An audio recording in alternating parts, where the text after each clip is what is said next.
नमस्कार विद्यार्थी मित्रांनो, इयत्ता 8वी इंग्लिशमध्ये आजच्या या व्हिडिओमध्ये आपण युनिट 3.3 ट्रुथ 3.3 ट्रुथ ही जी पोयम आहे सत्य, ही जी पोयम आहे या पोयमचा वॉर्मिंग अप चिटचॅट हा जो भाग आहे पेज नंबर 65 वरती तो पाहणार आहोत. चिटचॅट पाहूया बघा. Question number 1, do we speak the truth all the time? Do we speak the truth all the time? आपण नेहमी खरे बोलतो का? आपण नेहमी खरे बोलतो का? Yes, most of the time I try to speak the truth. बरोबर, म्हणजेच मोस्ट ऑफ द टाइम, बऱ्याच वेळा मी काय करतो, खरं बोलतो असं आन्सर लिहायचं. Yes, we speak the truth most of the time असं आपण म्हणू शकतो. Q. Next question, why do we tell lies? आपण खोटं का बोलतो? कधी कधी आपण खोटं बोलतो का? मग असं खोटं का बोलतो? Why do we tell lies? We tell lies to hide the truth, or I tell sometimes we tell lies to hide the truth because of fear. Because of fear म्हणजे भीती असते आपणाला, आणि या भीतीपोटी आपण काय करतो, कधी कधी खोटं बोलतो कारण पनिशमेंट मिळेल अशी पण कधी कधी आपल्याला वाटतं, म्हणून आपण खोटं बोलतो. आहे की नाही? खोटं बोलून एखादी गोष्ट लपवण्याचा प्रयत्न करतो आणि आपल्याला वाटतं असं की आपण जर खोटं बोललो तर आपल्याला पनिशमेंट मिळणार नाही, असा एक आपला गोड गैरसमज असतो. Number 3, how can words hurt someone? How can words hurt someone म्हणजे शब्द एखाद्याला कशा पद्धतीने दुखावू शकतात याचं आन्सर आपल्याला लिहायचं. Words that we use hurt someone's emotions if they are not used carefully. बघा, म्हणजेच थोडक्यात काय, if we used bad words or if we used some words carelessly, then our friend or relatives may hurt. बरोबर, म्हणजे आपले मित्र असतील, नातेवाईक असतील, ते कदाचित काय होतात, दुखावले जातात. Therefore we should use words carefully, म्हणून आपण शब्द काळजीपूर्वक वापरले पाहिजे. Question number 4, why should we take care of using proper words while speaking? Why should we take care of? To take care of phrase आहे, टू टेक केअर ऑफ म्हणजे ची काळजी घेणे. Using proper words while speaking, बोलताना आपण योग्य शब्द बोलले पाहिजेत, याची आपण का बरं काळजी घेतली पाहिजे? बघा, आन्सर पहा याचं. Words not used properly may hurt other persons sometimes, or other persons emotions. Words not used properly may hurt other persons emotions. इतर जे काही लोक आहेत त्यांच्या भावना दुखावतात. असं जर आपण समजा केअरलेसली जर शब्द वापरले तर ते काय करतात, असे शब्द such words may hurt their emotions. To avoid such a situation, we should take care of only using proper words while speaking. अशी परिस्थिती टाळण्यासाठी आपण काय केलं पाहिजे, शब्द काळजीपूर्वक वापरले पाहिजे. किंवा such words become the reason of quarrel. हे शब्द भांडणाचं कारण सुद्धा ठरतात. आहे की नाही? शाब्दिक चकमक म्हणतो आपण ज्याला मराठीमध्ये, आहे की नाही? अशी शाब्दिक चकमक होते आणि मग आपण एक वाईट शब्द वापरायचा, समोरचा एक वाईट वापरतो, यातून काय होतं, तर भांडण होऊ शकतं. म्हणून शब्द काळजीपूर्वक वापरले पाहिजे. How do we break relationships? आपण नाती कशी तोडतो, कशामुळे नाती तुटतात, याचे आन्सर आपल्याला पाहायचं आहे. We break relationships by using bad words. to each other. Sometimes we also break it by telling lies, by hurting emotions and sentiments of our loved ones. आपले जे प्रियजन आहेत अशा या प्रियजनांच्या बाबतीमध्ये, नातेवाईकांच्या बाबतीमध्ये sometimes we use bad words, बरोबर, अशा प्रकारे वाईट शब्द वापरतो इच अदर एकमेकांना. आणि बाय टेलिंग लाईज, कधी कधी खोटं बोलून सुद्धा आपलं नातं काय होतं तर नात्यामध्ये वाईटपणा येतो आणि अशा प्रकारे आपण नाती तोडतो. हर्टिंग देअर इमोशन्स, त्यांच्या भावना दुखावून सुद्धा आपण नाती तोडत असतो. हेही आपल्याला इथं समजून घ्यायचं आहे. तर मित्रांनो, अशा पद्धतीने चिटचॅट मधील जे काही 5 क्वेश्चन्स आहेत त्याच्यावरती आपण डिस्कशन केलेलं आहे. आता नंबर 1 पाहूया. 1A, क्वेश्चन नंबर 1A पाहूया. इथं काय सांगितलेलं आहे माहिती बघूया. Write down 5 things that make you very happy. Write down 5 things that make you very happy. अशा 5 गोष्टींचं इथं वर्णन करा, लिहून काढा की ज्या 5 गोष्टी तुम्हाला खूप आनंदी बनवतील. For example, our team wins the match.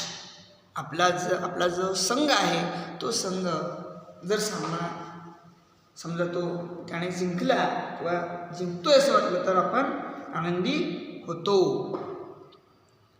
Next पाहूया आता number 1 to 5 answers. When teacher praises me किंवा अस. जेव्हा शिक्षक आपली स्तुती करतात, माझी स्तुती करतात, तेव्हा मला आनंद होतो. Second, when I participate in any competition. जेव्हा मी एखाद्या कॉम्पिटिशनमध्ये, स्पर्धेमध्ये सहभागी होतो तेव्हा मला आनंद मिळतो. When I go for picnic with my friends किंवा विथ माय फॅमिली. बरोबर, when I go for a picnic with my family. जेव्हा मी माझ्या कुटुंबासोबत सहलीला जाते तेव्हा मला आनंद मिळतो. Fourth one, when our family get together. When our family arrange a get together programme. जेव्हा आमचं कुटुंब अशा प्रकारचा गेट टुगेदर प्रोग्राम आयोजित करतं तेव्हा मला फार आनंद होतो, आहे की नाही. आपल्या घरी कोणत्याही प्रकारचा एखादा शुभ कार्यक्रम असेल आणि तेव्हा बघा सर्व आपले नातेवाईक एकत्र येतात आणि त्यांना भेटल्यानंतर पाहिल्यानंतर आपल्याला आनंद मिळतो.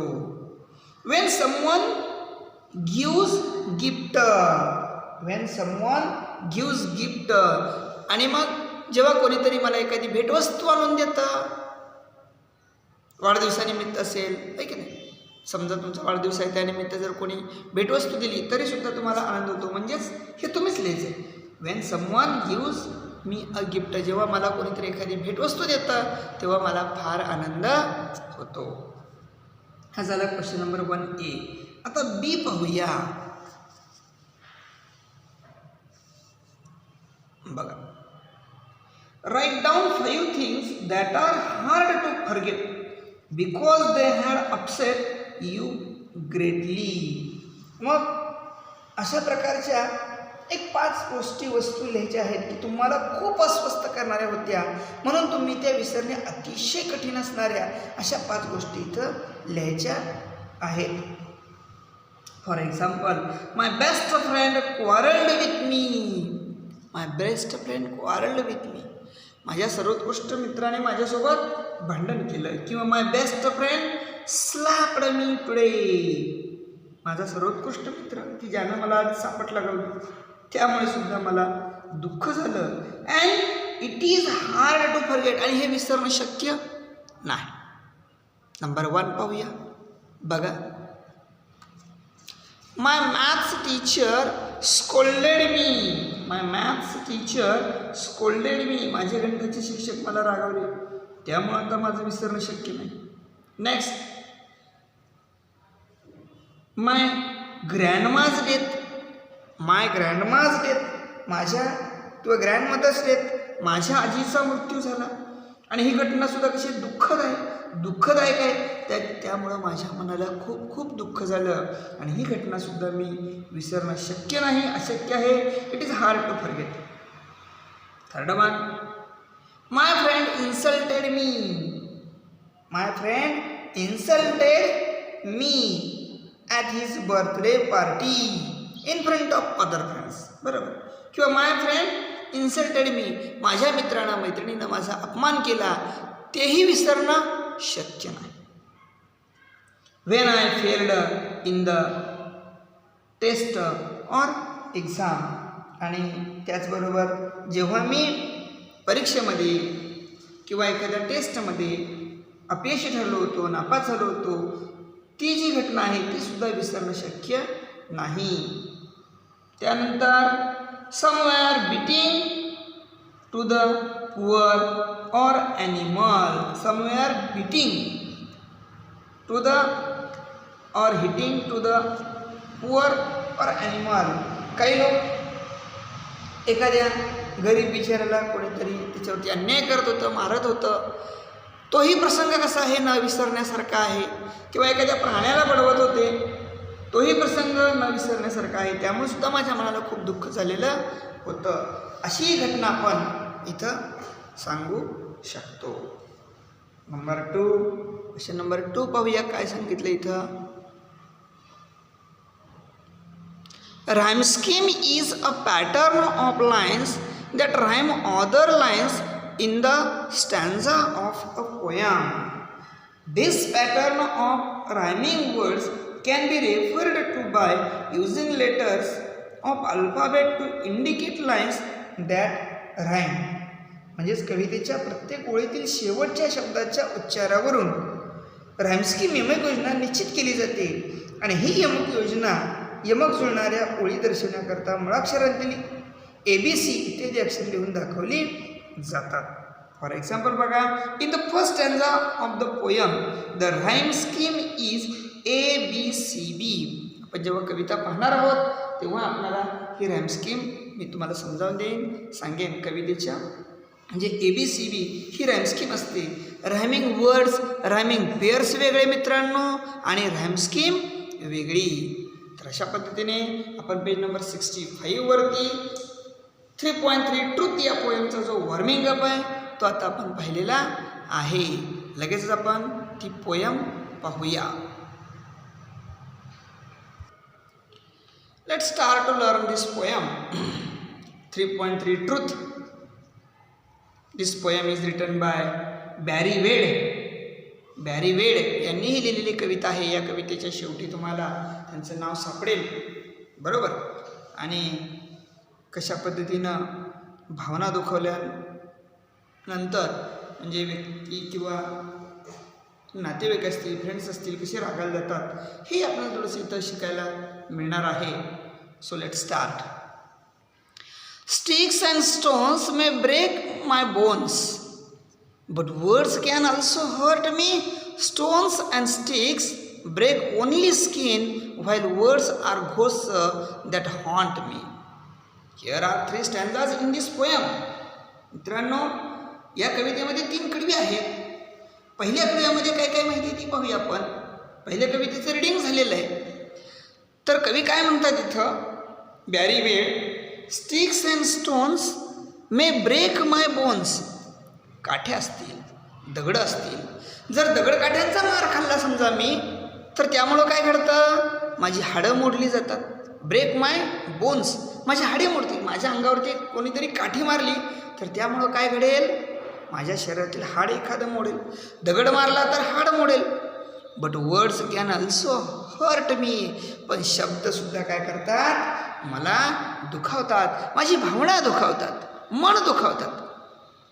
Stones and sticks break only skin. कवी काय म्हणतात इथं, the poet says here that the stones and sticks break only skin. दगड मारले असतील, काठी घातली असेल, त्यामुळे फक्त ही जी काही आपल्या शरीरातील हाडं असतील, त्याचबरोबर शरीरावरील त्वचा असेल, तिथंच फक्त मार बसतो, ते मोडलं जातं.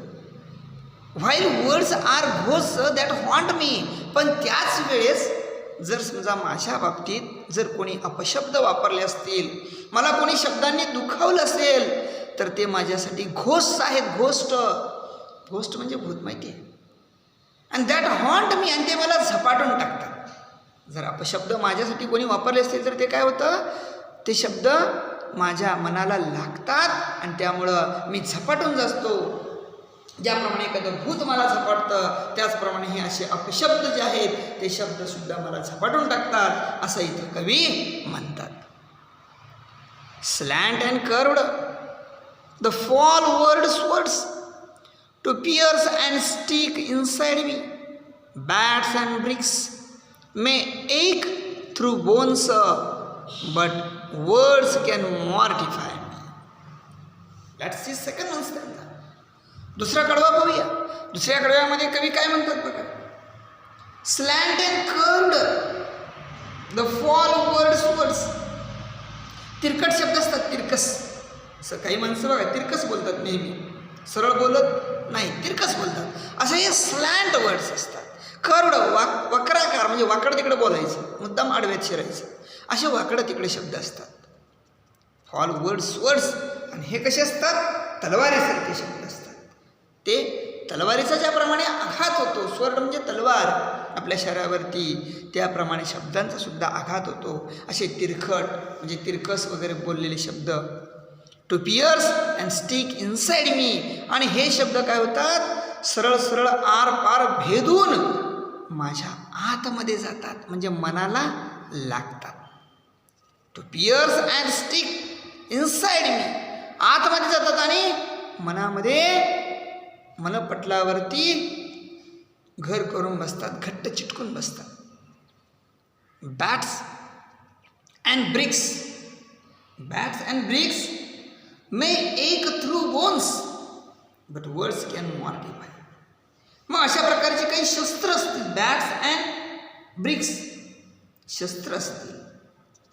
may ache through bones, आणि ते काय करतात, त्यामुळे हाडे दुखतात.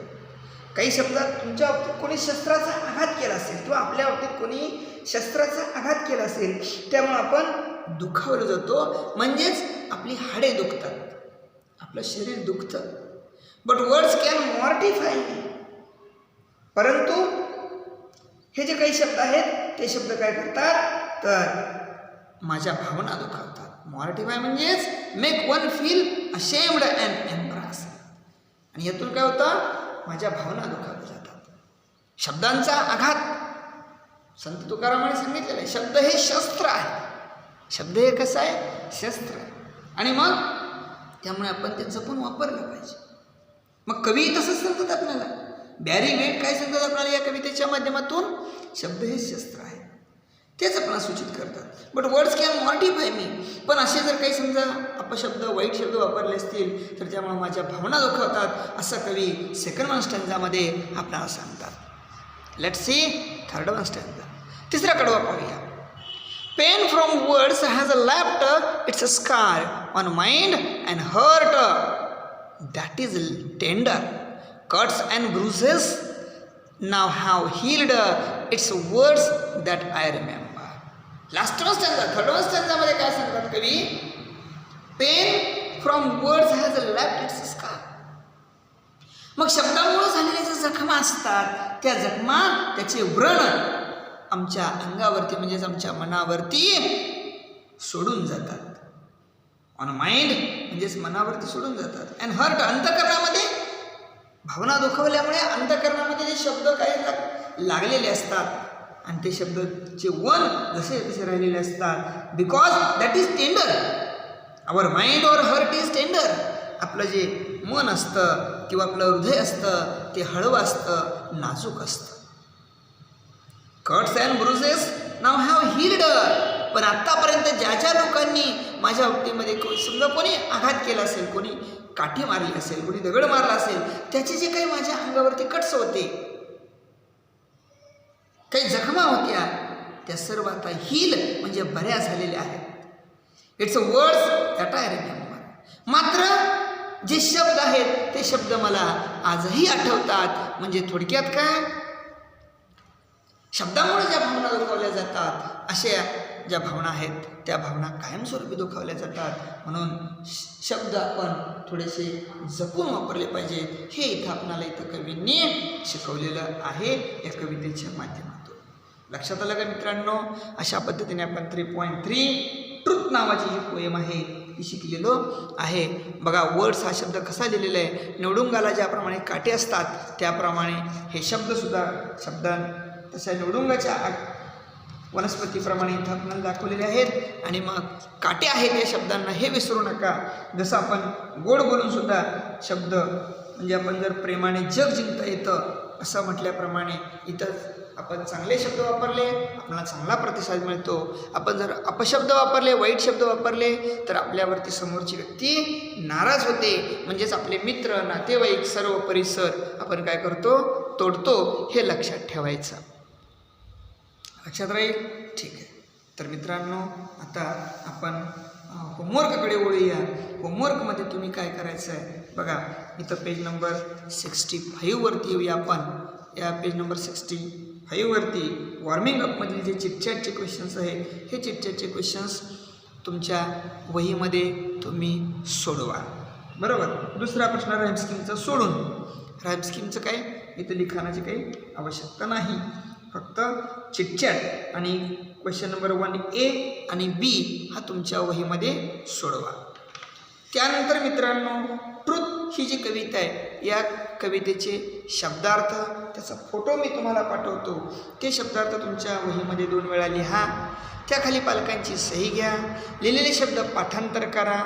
शक्य असल्यास त्याची ऑडिओ क्लिप बनवा आणि माझ्या व्हॉट्सअपला होमवर्क म्हणून सेंड करा. समजलं? त्याचबरोबर इथं या कवितेच्या लेफ्ट साईडला हे जे सर्व words and their English meaning आहे, words and their English meaning हे सुद्धा तुमच्या वहीमध्ये लिहा आणि त्याखाली सुद्धा पालकांची सही घेऊन माझ्या व्हॉट्सअपला होमवर्क म्हणून सेंड करा. समजलं? ठीक आहे. Thank you very much.